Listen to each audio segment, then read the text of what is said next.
नमस्कार, मनी गुरु की इस खास पेशकश में आप सभी का स्वागत है। मैं हूं स्वाति रायना। त्योहारों के समय में लोगों के मन में अक्सर सवाल उठता है कि जो एक मुश्त पैसा हाथ में आया है उसका किया क्या जाए। त्योहारी सीजन में मन करता है नई नई चीजें खरीदने का, और वो खरीदारी छोटी से छोटी चीज से लेकर बड़ी से बड़ी चीज तक हो सकती है। मसलन आप एक घर खरीदने की भी सोच सकते हैं, लेकिन क्या वाकई आपको इस पैसे से घर खरीदकर ईएमआई भरनी चाहिए या फिर इससे निवेश करना चाहिए? ये एक ऐसा सवाल है जो लोगों के मन में खासा उठता है। इसी पर आज हम चर्चा करेंगे और समझने की कोशिश करेंगे कि क्या है सही तरीका और दोनों के अपने अपने फायदे क्या हैं। हमारे साथ दो बेहद ही खास एक्सपर्ट्स हैं, परिचय उनका करा देते हैं। प्रवीण वाजपेयी, फाउंडर फिनफिक्स, और साथ ही Harshvardhan Rungta, certified financial planner, Rungta securities. Praveen और हर्षवर्धन दोनों का बहुत स्वागत करते हैं मनी गुरु के आज के इस खास कार्यक्रम में। और चूंकि काफी अच्छे दिन चल रहे हैं, पवित्र दिन चल रहे हैं, त्योहारी सीजन में हर किसी का मन करता है कुछ खास, कुछ नया किया जाए। ऐसे में क्या सही रहेगा और किसको क्या सूट कर सकता है, इसको हम थोड़ा समझने की कोशिश कर लेते हैं। और जैसा मैंने शुरुआत में बोला, ईएमआई सही है या फिर एसआईपी सही है, इसका एक कोई शायद एक जवाब नहीं हो सकता, लेकिन हम दोनों के अपने अपने फायदे समझने की कोशिश करेंगे। प्रवीण, आपसे अगर शुरुआत करें तो किन बातों का ध्यान में रखते हुए किसी को सबसे पहले तो ये डिसाइड करना चाहिए कि हाथ में अगर किसी के पैसा है तो वो एक नया घर खरीदने में लगाया जाए या फिर उसको निवेश किया जाए कहीं पर? नमस्कार स्वाति जी, एंड आपके सभी दर्शकों को और आपको फेस्टिविटीज नवरात्र की बहुत सारी शुभकामनाएं। ये एक बहुत इम्पोर्टेंट डिसीजन है और मेरे ख्याल से ये एक अक्सर डिलेमा क्रिएट करता है निवेशकों के माइंड में कि उस पैसे का कैसे यूटिलाइजेशन किया जाए, कि आप घर खरीदें या आप उसको इन्वेस्ट करें। मेरे ख्याल से कुछ बेसिक रूल्स हैं जिनको हम शुरुआत में देख सकते हैं। अगर कोई निवेशक ये सोच रहे हैं कि उनका फर्स्ट हाउस है, तो वहां पे एक इमोशनल कंपोनेंट बहुत ज्यादा जुड़ जाता है। पर क्या वो हाउस उनके रीच में है, कितनी ईएमआई बनती है, उन चीजों का ध्यान देना जरूरी है। तो कुछ बेसिक रूल्स को वो चेक कर सकते हैं। अगर उनके पास, उनको लगता है कि 20 to 25% का डाउन पेमेंट का अमाउंट है, तो वो सोच सकते हैं कि वो उतना डाउन पेमेंट करें और बाकी रकम से अपनी ईएमआई भरें। पर ईएमआई जब भरते हैं तब जो आपका इंटरेस्ट का कंपोनेंट है वो भी आपके जो ओवरऑल इनकम है उसका बहुत ज्यादा हिस्सा नहीं बनना चाहिए। हम एक अपर लिमिट लेके चलते हैं कि 40% से ज्यादा आपका इंटरेस्ट कंपोनेंट ना बने। और उसके साथ साथ ये भी बहुत जरूरी है कि जो आपने ओवरऑल इनकम, आपकी इनकम के हिसाब से घर की एक प्राइस चूज की है कि आप कितना बड़ा और कितना महंगा घर लेना चाहते हैं, वो भी आपके 3 to 5 टाइम से ज्यादा ना हो। सो इन कुछ बेसिक फैक्टर्स को देखते हुए सोच सकते हैं कि क्या वो निवेश करें या उस पैसे को इन्वेस्ट कर दें और फ्यूचर के लिए थोड़ा पोस्टपोन कर दें उस बाय को। तो मेरे ख्याल से स्वाति जी यहाँ पे इन बेसिक 3-4 चीजों से शुरुआत करके डिसाइड कर सकते हैं। और इसके साथ साथ ही अगर उनके ऑलरेडी कुछ लोन्स, एग्जिस्टिंग लोन्स हैं, तो उनको प्रोडक्टिव और अनप्रोडक्टिव बास्केट्स में डिवाइड करके वो उनको पे अप करने का भी सोच सकते हैं, इससे पहले कि वो किसी नए इन्वेस्टमेंट में जिसमें ईएमआई इन्वॉल्व है उसमें वो इन्वॉल्व हो। तो आपको कुछ बातों का ध्यान में रखते हुए, जैसा प्रवीण बता रही हैं, एक तो ओवरबर्डन भी नहीं होना है कि हाथ में पैसा भी है और उससे एक टेंशन ही ले ली मोल। तो काफ़ी स्मार्ट टिप्स बताए प्रवीण ने ये जानने और समझने के लिए कि आपके लिए सही एक उसको आंकने का तरीका क्या हो सकता है कि आपके लिए बेस्ट क्या है। आप नया घर खरीदना चाहते हैं, उसके लिए ईएमआई देना चाहते हैं, शुरुआत उसकी करना चाहते हैं, एसआईपी की शुरुआत करना चाहते हैं। पर जब हाथ में पैसा आता है, हर्षवर्धन, यहाँ पर मैं आपसे ये समझना चाहती हूँ कि जिन लोगों का एग्जिस्टिंग लोन चल रहा है, और सबसे ज़्यादा मैं अगर होम लोन के बारे में समझना चाहूँ, या बहुत ही हाई पेइंग क्रेडिट कार्ड के लोन होते हैं, पर्सनल लोन होते हैं, एक मुश्त पैसा हाथ में आने पर क्या आपको ये सही लगता है कि लोन को चुका ही दिया जाए? मतलब अगर पास में पैसा आए तो कम से कम इस झंझट से दूर हो जाए कि कर्ज अभी है, पार्टली प्री पेमेंट कर दें, या फिर अगर एक छोटा कर्ज होता है किसी का, क्रेडिट कार्ड का बिल ही सही, उसका पेमेंट ही सही, उसको भर दिया जाए, कम से कम उस एक एंगल से निश्चित हो जाए और उसके बाद हम निवेश की शुरुआत करेंगे या बाकी चीजों के बारे में सोचेंगे। क्या सही तरीका हो सकता है? देखिए स्वाति, आपने बहुत ही अच्छी चीज के बारे में पूछा है। कारण ये है क्योंकि आपने जिन लोन्स के बारे में बात किया है वो है क्रेडिट कार्ड आउटस्टैंडिंग, जिसमें आप रिवॉल्विंग क्रेडिट ले रहे हैं या उसमें आपका आउटस्टैंडिंग है, और दूसरा आपने पर्सनल लोन का। तो अगर हम इन दो लोन्स की अगर से बात करें तो इट्स अ नो ब्रेनर, इसमें दिमाग लगाने की बिल्कुल जरूरत नहीं है। आपके पास अगर कोई लमसम अभी आता है, पहला पहला काम आपको यही करना है कि इन दो लोन्स को अगर आपके पर हैं, क्योंकि ये बहुत हाई इंटरेस्ट वाले लोन्स होते हैं, तो अगर आपके पास ऐसी कोई आउटस्टैंडिंग है या ऐसे लोन्स हैं तो आपको पहले इन्हें चुकाना जरूर चाहिए। इसमें कोई डिस्कशन ही नहीं है। सिर्फ एक चीज का ध्यान रखना होगा आपको, जब आपके पर्सनल लोन का मान लीजिए टेन्योर बाकी है अभी और आप प्री पेमेंट करते हैं, तो हो सकता है कि उसमें एक प्री पेमेंट पेनल्टी भी लगे जो थोड़ी हाई होती है। लेकिन मैं उसके अलावा आपसे कह रहा हूँ कि अगर प्री पेमेंट पेनल्टी लगती हो फिर भी आपको अपना ये हाई इंटरेस्ट बेरिंग लोन्स जो है उन्हें आपको बंद कर देना है। अगर आपके ऊपर, अब ये दूसरा सवाल उठता है कि अगर आपके पास कोई होम लोन है जो अगले 15 साल तक और चलने वाला है और उसकी आउटस्टैंडिंग काफी बड़ी अमाउंट होगी, और आपके पास एक अमाउंट आया है जो आप सोच रहे हैं कि उसे पार्ट प्रीपे करें कि नहीं, तो ये एक डिस्कशन हो सकता है बेस्ड ऑन सेवरल फैक्टर्स। उसमें काफी फैक्टर्स आएंगे जिसमें आपको इसका डिस्कशन करना है। एक है कि आपको वो जो इंटरेस्ट रेट कितना है आपके होम लोन पे, तो क्या आपके पास अपॉर्चुनिटीज है या आपकी रिक्वायरमेंट्स हैं, फाइनेंशियल रिक्वायरमेंट्स जो आप फुलफिल कर सकते हैं लमसम से।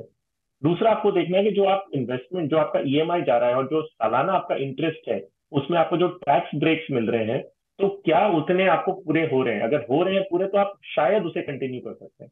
और होम लोन के टाइम पे मैं क्यों बोल रहा हूँ कंपैरिजन करने के लिए, क्योंकि ईएमआई जब आप भरते हैं ना तो मोटा मोटी आपका जो सारा लिक्विडिटी होता है महीने का, वो मोटा मोटी ईएमआई में चला जाता है।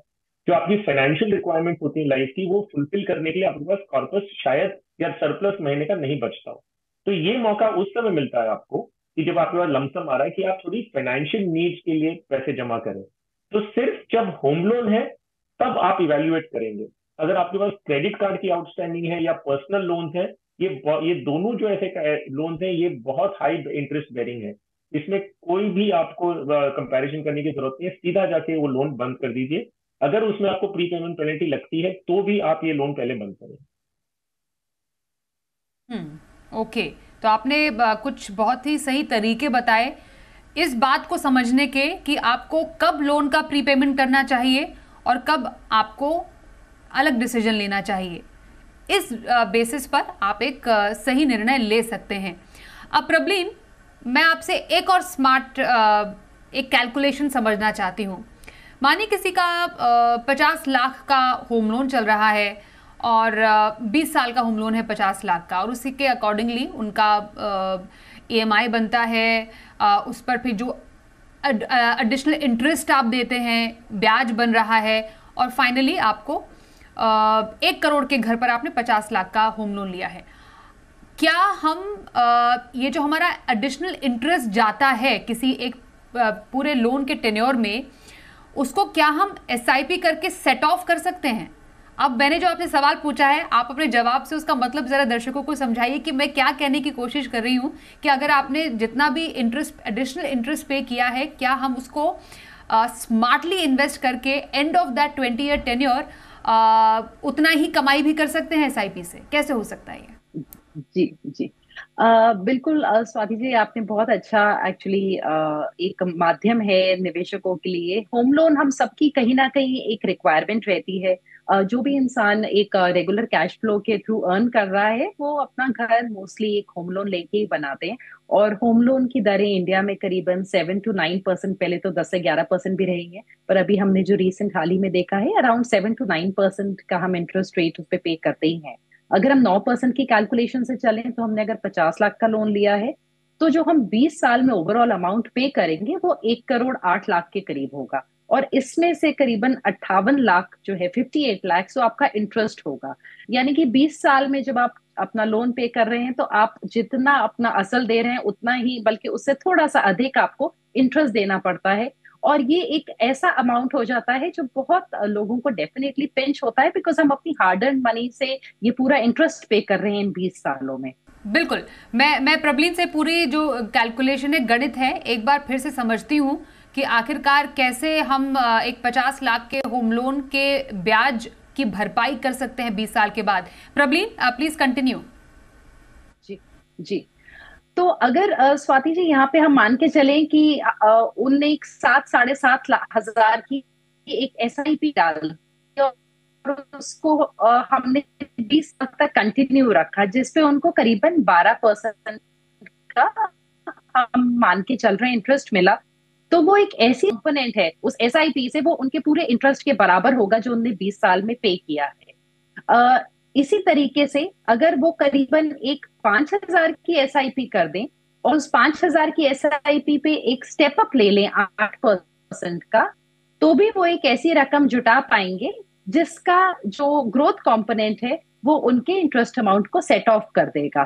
तो इस तरीके से आप एक बहुत छोटी रकम के साथ एक SIP के माध्यम से अपना जितना आपने इंटरेस्ट पे किया है उसको अर्न कर सकते हैं एक छोटी सी रकम से। और अगर आपको मार्केट से ज्यादा रिटर्न मिल गए करीबन 15% तक, तो सिर्फ 5,000 की SIP से भी आप आराम से ग्रोथ देख पाएंगे 58 लाख तक की। और उसके बियॉन्ड आपका जो आपने खुद असल डाला होगा SIP के माध्यम से, वो तो भी आपके पास आएगा बचा हुआ। तो ये एक बहुत ही स्मार्ट कैलकुलेशन प्रबलीन आपकी तरफ से की गई है कि जो आप 58 लाख का एक ब्याज भुगतान कर रहे हैं लगभग 1 करोड़ के होम लोन पर, वही अगर आप साथ के साथ एक SIP भी करते हैं, मिनिमम 5,000 की कीजिए, उसके बाद उसको सालाना स्टेप अप करते जाइए 8 से 10%, या फिर आप लगभग 7,000 से ऊपर तक की SIP भी कर रहे हैं, 7500 या 7700 के SIP कर रहे हैं, टू बी वेरी प्रिसाइज, तो 12% अनुमानित रिटर्न के साथ आप एक्चुअली 20 साल के बाद वही 58 लाख कमा भी रहे हैं जो आपने ब्याज में अपने पूरे होम लोन के टेन्योर में दिया है। ये बेसिकली आपके ऊपर है कि आप इसको कैसे कैलकुलेट करना चाहते हैं और कैसे एक स्मार्ट प्लानिंग करना चाहते हैं, लेकिन ये तरीका जो प्रबलीन ने बताया है ये ट्राई ज़रूर कर सकते हैं। मैं अब हर्षवर्धन आपके पास आऊँगी क्योंकि हम SIP या EMI की बात कर रहे हैं। एक और मैं आपसे कंडीशन समझना चाहती हूँ। जब हाथ में एक मुश्त पैसा है तो कई लोग ये भी सोचना चाहते हैं, एक तो हमने आपसे लोन प्रीपेमेंट की बात की थी कि उस एडिशनल पैसे को SIP में लगा दें, मतलब SIP को ऐड कर दें, या फिर EMI को बढ़ा दें। एक तो हमने प्रीपेमेंट कर दिया लोन का कि हमने एक मुश्त पैसा डाल दिया, या फिर धीरे धीरे EMI को भी बढ़ा दिया जिससे इवेंचुअली आपकी जो लोन है जल्दी खत्म हो जाएगा, या फिर SIP को स्टेप अप करने का सही तरीका हो सकता है उस एक मुश्त पैसे से। स्वाति, इसका मैं कंपैरिजन आपको इंडिविजुअल बेसिस पे बताता हूँ। तो ये आपको डिसाइड करना होगा आपकी जरूरतों को देखते हुए। सिंपल सी बात है, मान लीजिए इस दिवाली पे आपको इंक्रीमेंट मिला, या जैसे आप कह रहे हैं कि थोड़े पैसे हमारी इनकम बढ़ जाती है, तो अब आपके सामने थोड़ा एक्स्ट्रा सरप्लस बच गया। अब आपको करना क्या है कि आप EMI बढ़ा दें ताकि आपका लोन जल्दी खत्म हो जाए, या आप अपनी SIP या कोई फाइनेंशियल गोल्स की तरफ जाए। तो देखिए स्वाति, इसका जो पहलू है वो इस तरह से समझना होगा। जब एक इंसान हाउसिंग लोन लेता है, मैंने पहले भी कहा कि एक लार्ज पोर्शन, उनकी जो इनकम का एक बड़ा हिस्सा जो है वो चला जाता है EMI में। तो आप अगर एक ही एसेट की तरफ इतना एक बड़ी अमाउंट डाल रहे हैं तो आपके पास इतना बचता नहीं है कि आप बाकी के जो फाइनेंशियल गोल्स हैं आपके, जो बच्चों की पढ़ाई हो सकती है, रिटायरमेंट है, कोई हॉलीडेज हो सकते हैं, और कुछ और कोई चीजें हैं जो नॉन रियल एस्टेट है। तो ऐसी बहुत सारी जरूरत होती है हमारी लाइफ की जो हम पूरी नहीं कर पाते। अब जब आपके पास मौका मिला है कि आप अपनी इनकम बढ़ी है और आपके पास थोड़ा सरप्लस बढ़ रहा है, तो आपको ये बहुत केयरफुली सोचना है कि क्या मेरे सारे फाइनेंशियल गोल्स पूरे हुए हैं कि नहीं। अगर फाइनेंशियल गोल्स पूरे नहीं हुए हैं तो वो जो इंक्रीमेंट है आपकी इनकम का, वो आपको उन फाइनेंशियल गोल्स को फुलफिल करने के लिए एलोकेट करना चाहिए। अब हम इंडियंस हैं, अब प्रॉब्लम क्या होती है, ये तो प्रैक्टिकल पॉइंट ऑफ व्यू मैंने बता दिया। अब प्रॉब्लम क्या है, हम इंडियंस हैं, हमें क्या होता है ना कि लोन हमारे सर पे अच्छा नहीं लगता। तो जैसे हमारी इनकम बढ़ती है या जैसे ही हमारे पास कोई सरप्लस आता है, हम ये सोचने में लग जाते हैं कि पहले हमें वो लोन हमारे सर से हटाना है। तो हम सारा फोकस उसी पे लगाते हैं और लोन जल्द से जल्द खत्म करने की सोचते हैं। लेकिन क्योंकि एक हाउसिंग लोन है, ये एक प्रोडक्टिव एसेट है, ये एक ऐसी एसेट है जो डिप्रिशिएटिंग इन दैट सेंस नहीं है तो आपको थोड़ा प्रैक्टिकली सोचना होगा। कई बार हमें क्लाइंट को काउंसिल करना पड़ता है कि यस आपका लोन है, आपको लोन नहीं चाहिए, लेकिन प्लीज देखिए कि आपकी जो बाकी फाइनेंशियल रिक्वायरमेंट है वो पूरी नहीं हो रही है, तो ये पैसे आपको फाइनेंशियल रिक्वायरमेंट के लिए एलोकेट करना होगा जो आप पहले नहीं कर पा रहे थे। रियल एस्टेट एक ऐसा एसेट है कि एक बड़ा अमाउंट ले लेता है और वो इजीली लिक्विडेटिंग भी नहीं होता, वो पार्शियली लिक्विडेट भी नहीं होता। सो मान लीजिए आपका रियल एस्टेट वैल्यू 1 करोड़ की है, आपको 10 लाख रुपए की जरूरत है फॉर प्रॉब्ली कोई एजुकेशन का, आपके बच्चों की कोई फीस भरनी है। आप एक छोटा सा हिस्सा उस प्रॉपर्टी का नहीं बेच सकते, इजीली लिक्विडेबल नहीं है, यूनिटाइज नहीं कर सकते, तो एक एसेट में आपका ऑलरेडी पैसा लग चुका है। अगर दूसरी पहलू आपकी लाइफ के फुलफिल नहीं हुए हैं तो प्लीज वो लोन का बर्डन अपने सर पे मत लीजिए। ये मत सोचिए कि लोन कंप्लीट करना, वो दूसरे फाइनेंशियल गोल्स को आप मीट करने के लिए वो इंक्रीमेंटल इनकम या लमसम को यूज कर सकते हैं। बिल्कुल, ये आपने सही से एक्सप्लेन किया दर्शकों को कि सही एक तरीका हो क्या सकता है। प्रबलीन, क्योंकि हम आपसे तमाम कैलकुलेशन समझ रहे हैं, अब इसकी एक मुझे थोड़े सा कट शॉर्ट संक्षिप्त में कैलकुलेशन बताइए। और लोग ये जानना चाहते हैं कि अब बताइए इस फेस्टिव सीजन में घर खरीदें या नहीं खरीदें। और अब एक अच्छा घर किसी को लेना है 3 BHK जैसा 1 करोड़ का घर, तो डेफिनेटली उतना तो अब टियर 1 जो माफ कीजिए मेट्रो शहर है उसमें इससे कम तो मिलता नहीं है। तो क्या आपका रहेगा, अभी घर खरीदें या डिले करने से ज्यादा बेहतर रहेगा?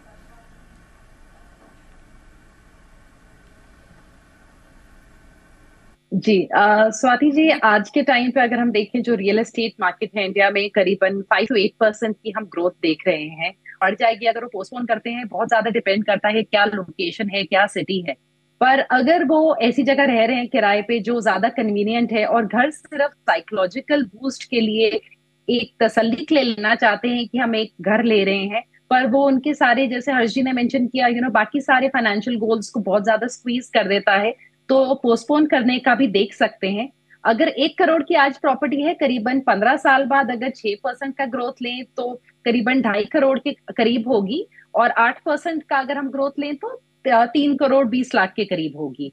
और ऐसी प्रॉपर्टी अगर लेने के लिए वो 20% का मान लीजिए डाउन पेमेंट करते हैं 20 लाख का, और बाकी ईएमआई उठाते हैं, तो उनकी करीबन 72,000 की ईएमआई बनती है। अब ऐसे कंडीशन में जो डाउन पेमेंट अमाउंट अगर आपका बच रहा है 20 लाख, तो वो 15 साल में ग्रोथ अगर हम उसमें देखेंगे तो 1 करोड़ 9 लाख के करीब बन जाएगा 12% के ग्रोथ पे। और यही अगर स्वाति जी सेम 72,000 की आप ईएमआई कर दें, तो वो भी आगे चल के करीबन 3 करोड़ 60 लाख के करीब बन जाएगी 15 साल में। यानी कि एक बहुत साइजेबल अमाउंट आप उस एसआईपी के थ्रू बना सकते हैं और अपने फ्यूचर में अपने ड्रीम घर को ले सकते हैं। पर अगर आप रेंट पे रह रहे हैं तो आपका कुछ रेंट भी चला जाएगा। तो अगर हम 50,000 की भी यहाँ ईएमआई लेके चले तो 50,000 की ईएमआई भी करीबन आपके लिए 2.5 करोड़ बना सकती है। तो जो डिसीजन है वो आप हेस्ट में ना लें, और सिर्फ एक इमोशनल एंगल से नहीं, मुझे लगता है इसको थोड़ा प्रैक्टिकल एंगल से देखें, और अपने बाकी सारे फाइनेंशियल गोल्स को भी ध्यान में रख के, स्पेशली रिटायरमेंट को ध्यान में रख के ही ये डिसीजन लें घर लेने का। हमारे साथ है फिनफिक्स की फाउंडर प्रबलीन बाजपेयी और रूंगटा सिक्योरिटीज से certified financial planner Harshvardhan Rungta. तो कुछ दमदार फंड जिसकी हम चर्चा अब करने वाले हैं शो में, और जानना चाहते हैं कि आखिरकार ये फंड किसी पोर्टफोलियो का हिस्सा क्यों बन सकते हैं। हर्षवर्धन, आपसे शुरुआत करते हैं। आपकी नज़र में ऐसी कौन सी कैटेगरी है जो आपको लगता है कि किसी को पोर्टफोलियो में शामिल करनी ही चाहिए? वैसे स्वाति, मैं कहूंगा कि हर एक इन्वेस्टर को एक जो एलोकेशन है अपना एक लार्ज कैप सेगमेंट में लगाना चाहिए। और लार्ज कैप सेगमेंट में आपके पास इंडेक्स फंड एक ऑप्शन है जिसमें आप अपने पैसे लगा सकते हैं। तो इंडेक्स फंड बेसिकली है क्या? तो या आपके पास सेंसेक्स 30 है या निफ्टी 50। एसेंशियली क्या है, देश की जो सबसे बड़ी कंपनियां in terms of market capitalization, वो 30 कंपनीज का एक बास्केट बना हुआ है और वो है सेंसेक्स। अगर निफ्टी की बात करें तो देश की 50 कंपनियां जो सबसे बड़ी in terms of market capitalization, वो एक हिस्सा बनता है निफ्टी 50 का। एज ए रिटेल इन्वेस्टर मैं एक इन्वेस्ट कर रहा हूँ, मुझे फंड मैनेजर की स्किल्स पर भरोसा नहीं करना है, मुझे किसी चीज पर डिपेंड नहीं करना है, मुझे देश का एक जो आर्थिक रिप्रेजेंटेशन, इकोनॉमिक रिप्रेजेंटेशन है वो चाहिए, जो हर सेगमेंट, हर कैटेगरी की कंपनी उसमें आनी चाहिए। तो इंडेक्स एक बहुत ही अच्छा सच पैरामीटर है जिसमें रिटेल इन्वेस्टर अपना पैसा लगा सकता है। तो इंडेक्स एक ऑप्शन है लार्ज कैप में जो एक हर एक इन्वेस्टर को अपने पोर्टफोलियो में रखना चाहिए। अब इंडेक्स में आपके पास दो ऑप्शन है। एक है जो जो स्टैंडर्ड प्लेन वैनिला जो निफ्टी 50 इंडेक्स फंड है, उसमें क्या होता है वो मैं आपको एक बहुत ही ब्रीफ में समझाता हूँ। और एक है इक्वल वेट इंडेक्स। अगर हम इसे इन दोनों को समझें, उसमें एक ऑप्शन अवेलेबल है। तो इंडेक्स अगर हम देखते हैं निफ्टी 50, उसमें 50 कंपनियां हैं, लेकिन हर एक कंपनी जो उसमें है उसका एलोकेशन अलग अलग है। फॉर एग्जाम्पल HDFC बैंक अगर हम देखें तो करीबन 13% आसपास का वेटेज है निफ्टी 50 में। TCS का करीबन 4% है, और पावर ग्रिड का करीबन 1% रिप्रेजेंटेशन है। तो ये हो गया आपका निफ्टी 50 में जो 3 कंपनी का मैंने एग्जाम्पल लिया। हर एक कंपनी का अलग अलग वेटेज है। अगर हम देखेंगे इन 50 कंपनियों में मुझे इक्वल एलोकेशन चाहिए, तो 2-2% मुझे सब कंपनी में चाहिए। 50 कंपनियां सेम रहेगी लेकिन एलोकेशन चेंज होगा, वो है equal weight index fund. So in this equal weight index fund, जो HDFC का पहले 13% का एलोकेशन था वो 2% हो जाएगा इक्वल वेट में। TCS भी 2% पे आ जाएगा और पावर ग्रिड भी 2%। तो सारी 50 कंपनियां 2-2% का एलोकेशन होगा। इसका एडवांटेज और डिसएडवांटेज है, बहुत ही क्विकली बता दूं आपको। एडवांटेज एक ये है कि जब हमने पास डेटा जो एनालाइज कर रहे हैं उसमें जब देखा तो ये था कि जो जब मार्केट गिरता है तो ये डाउन साइड को, equal weight index fund down side को बेटर प्रोटेक्ट करता है, और जब मार्केट बढ़ता है तो रिस्पॉन्स जो है, जो नंबर ऑफ ईयर्स देखे थे लगभग इक्वल है, लेकिन ज्यादा फेवरिंग है equal weight index. Risk reward ratio के पहलू से भी अगर देखें, इक्वल वेट इंडेक्स एक इन्वेस्टर अपने पोर्टफोलियो में रख सकते हैं।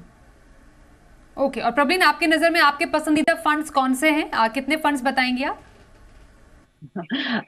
दो हैं स्वाति जी, और पहला मेरा भी एक इक्वल वेट इंडेक्स ही है जो मेरी चॉइस है। और जैसे हर्ष जी ने बोला इसके बहुत सारे एडवांटेजेस है। इसका एक छोटा सा और एडवांटेज मैं जो जोड़ना चाहूंगी कि सारे निवेशकों के पोर्टफोलियो में क्योंकि कोई ना कोई फ्लेक्सी कैप होता है, स्मॉल कैप, मिड कैप, जो भी फंड्स होते हैं उनमें हमेशा एक लार्ज कैप एलोकेशन रहता ही है।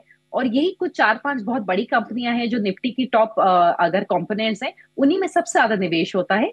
तो उसके चलते निफ्टी इक्वल वेट मेरे ख्याल से एक बहुत अच्छा स्प्रेड दे देता है आपको टॉप 50 कंपनीज का। सो मेरी एक चॉइस होगी DSP या किसी और फंड हाउस का निफ्टी 50 इक्वल वेट इंडेक्स। और दूसरी चॉइस है SBI का large and mid cap fund, जो हमें लार्ज कैप के साथ साथ मिड कैप का भी एक्सपोजर देता है। मिनिमम 35% दोनों मार्केट कैप्स में लगाना होता है। और एक क्रेडिबल फंड हाउस है, रोलिंग रिटर्न्स के बेसिस पे अपने बेंचमार्क को बहुत बेहतरीन तरीके से बीट करता रहा है। तो सेकंड चॉइस SBI का large and mid cap fund. Okay, तो large and mid cap fund आपने बताया, ये आपकी पसंद है। वही निफ्टी 50 इक्वल वेट इंडेक्स जो कि हर्षवर्धन और साथ ही साथ प्रबलीन को भी खासा पसंद है। और एक छोटा सा हर्षवर्धन, क्योंकि समय कम है, कोई और फंड आपकी नजर में जो आपको पसंद है? जी हाँ, 2 स्कीम्स और बताऊंगा मैं। ICICI Pru multi cap fund. Basic logic ये है कि आपको मार्केट के हर सेगमेंट में एक्सपोजर मिल रहा है, large, mid and small. So 25% equally तीनों में जाएगा, और बाकी का 25% फंड मैनेजर अपना खुद का कॉल लेते हैं। और एक और जो इन्वेस्टर अपने पोर्टफोलियो में लगा सकते हैं ज्योग्राफिकल डाइवर्सिफिकेशन पर्पज के लिए, वो है एक इंटरनेशनल फंड। तो इंटरनेशनल फंड में भी इंडेक्स ही मैंने चूज किया, NASDAQ 100। तो मोतीलाल ओसवाल का NASDAQ 100 फंड ऑफ फंड। तो इस तरह आप Indian market and international market दोनों में एक्सपोजर ले पाएंगे। तो ये एक मिक्स बैग और एक अच्छा डाइवर्सिफाइड पोर्टफोलियो के फंड्स हमारे दोनों ही एक्सपर्ट्स प्रबलीन और हर्षवर्धन ने बताए, जो कि आप अपने पोर्टफोलियो में शानदार और दमदार रिटर्न के लिए शामिल कर सकते हैं। धन्यवाद करेंगे आप दोनों ही खास एक्सपर्ट्स का हमारे साथ इस खास कार्यक्रम में शामिल होने के लिए। रुकेंगे एक ब्रेक के लिए, देखते रहिए जी बिजनेस।